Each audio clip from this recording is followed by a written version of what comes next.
Welcome everybody, my name is Craig from Sunset Cycles. Today I want to show you guys this lovely and beautiful 1962 Volkswagen Beetle in the color turquoise. It seems to be freshly restored. We actually found this car at a dealer's auction, and it seemed that it was freshly painted, and we had to do mild things to it to get it to where it's at right now. It's in running condition. One good thing about this car is the color. It really stands out, especially for this body and shape of this car. I like that it goes really good with the interior of the car, which is ivory white. Today, we're gonna show you just a walk around and a basic knowledge of what I know of this car. One thing I wanna talk about is this lovely Wolfsburg logo that it came with. I actually added the seat belt, and it goes along with the steering wheel as well. And from my knowledge, this is the Wolfsburg factory out in Germany. It's named after that city, and that's a pretty complimentary piece of this car. Really stands out. Let's look at the front, which is the trunk, because the motor is in the back. And here's a couple other little things that we did to make the car just pop a little bit more. Now you have your spare tire. It does hold air. It does have the two-tone paint on this. I'm not sure which years they did this. I believe it's 60 to 63. Correct me if I'm wrong. It does have an aftermarket hubcap, but it's still holding in fine. Tire is good. Another thing that we did to make the car look a little bit better is we added this brand new carpet kit and also the wire dash cover.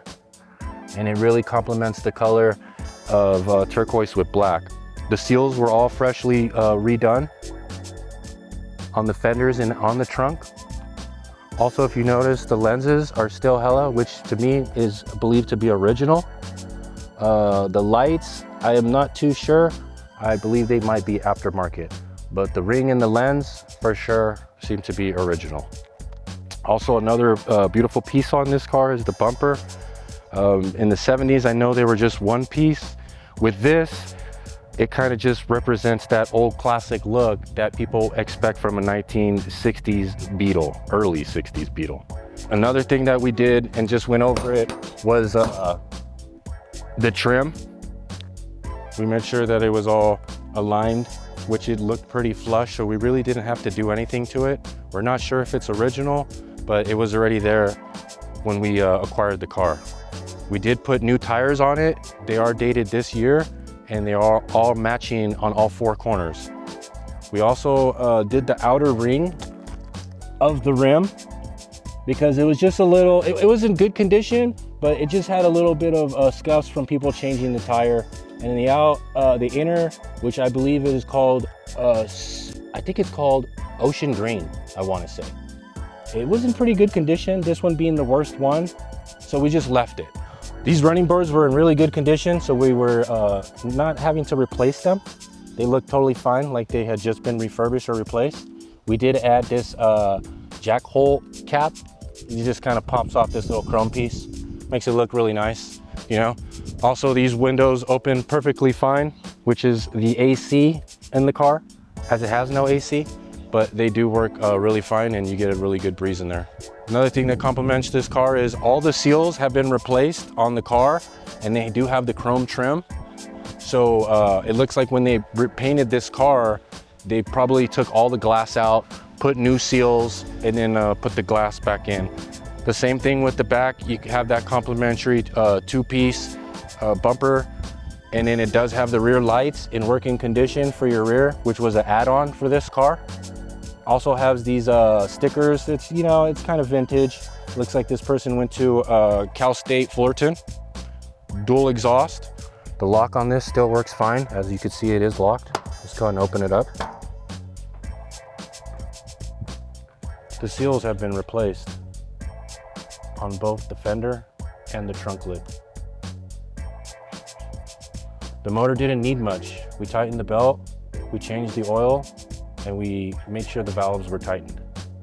The wires were pretty organized, so we didn't have to do much with the wire harness, as it's been changed from a 6-volt to a 12-volt.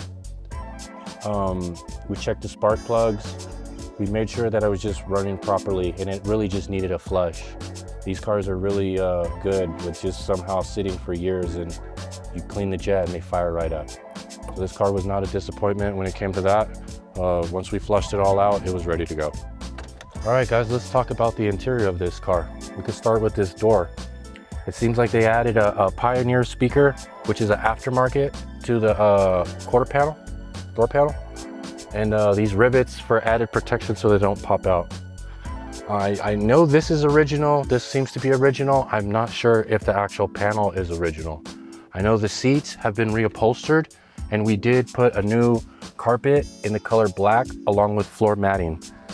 The only thing that we really had to do was replace this ring, as the other one was a little bit broken and outdated. This already came as you see it right now. The inside is mostly original. It seems to have an aftermarket shift knob, and the lighter is also aftermarket. The radio is an Alpine, which seems to be very sought after for collectors from the 80s and 90s. This was a very popular radio. Unfortunately, the only thing that does not work is the cassette. Everything else is in working condition, and there is a matching speaker on the other side. All right, let's talk about the dash. So everything on this gauge right here does work, and it does light up. The gas gauge does not work. Like I was telling you previously, the radio does work, but the cassette doesn't. The lighter is aftermarket, and it does not work. Everything else, including the windshield wipers and the lights, they all work. Turn signals and horn and all. The shifter, the way it's operated is you push down and all the way to the left and back to go in reverse. It is a 4-speed. Everything else is the same, first, second, third, and fourth. This button right here is how you would operate the heater for this car. And you just simply turn it and yank it, and you would be able to control your heat right here with these vents. It has it on both sides, and it also has it in the back on the door kickers. Okay guys, the top of the car is in good condition. It looks like it has been reupholstered. It is not original. This light, it does not work, but it is all there intact. We did not put a bulb in it to see if it works. These are very fragile sometimes and they deteriorate, and it looks original, so we just went ahead and left it there. In the back, if you notice, we have the original kicker panels. We always carry a fire extinguisher just in case. And also you could see that the rear also has been reupholstered, and we did put new seat belts with the Wolfsburg logo. Quarter panels are in really good condition. They've also been riveted in for added protection. The rear of the trunk is upholstered in black and is in really good condition. Also too, with these cars, these sedans are very spacious in the inside. It is very easy to just jump in the back. In an adult, I'm 5'9", I'm easy accessible to the back with plenty of room. You got 2 seat belts on each side for added safety. You could easily fit 3 kids in here, 2 grown adults, no problem. All right guys, let's go for a drive in this 1962 VW Beetle. Take the e-brake off.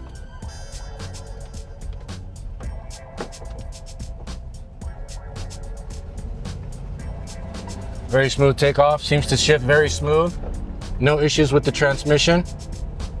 Everything, like I said, is in working order. You got your roll-up windows right here.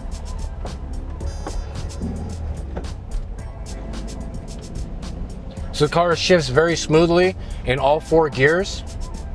Very tight steering. Horn works perfectly fine. And it has drum brakes all the way around, which work perfectly fine for this car that's very lightweight. One thing I like about this car is very unique about it, that is you're actually driving. It has no power steering, no power brakes, but it's just a delight to drive. And whoever wins this car is just gonna be thrilled to have it.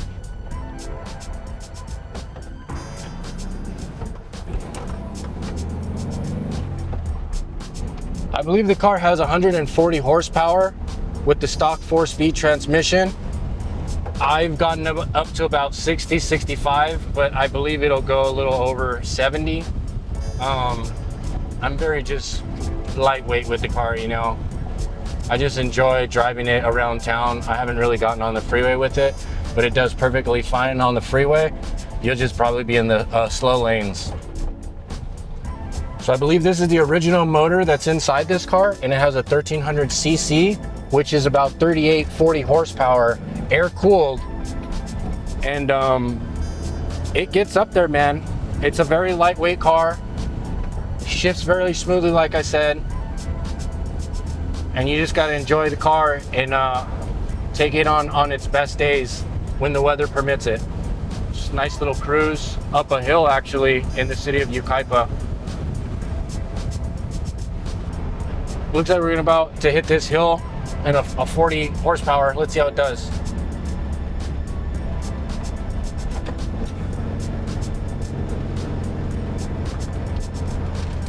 We go through these windies, you really just get the most out of this car. This is where it really strives on the corners, as you can just feel the corners. It is a completely stock height car. Nothing's been modified, which I think is the best for these vintage Type 1 Volkswagens. They just really handle very uniquely, and it's very tight at the wheel. This car deserves to be like at a beach or somewhere along, headed towards a Cars and Coffee or the next car show.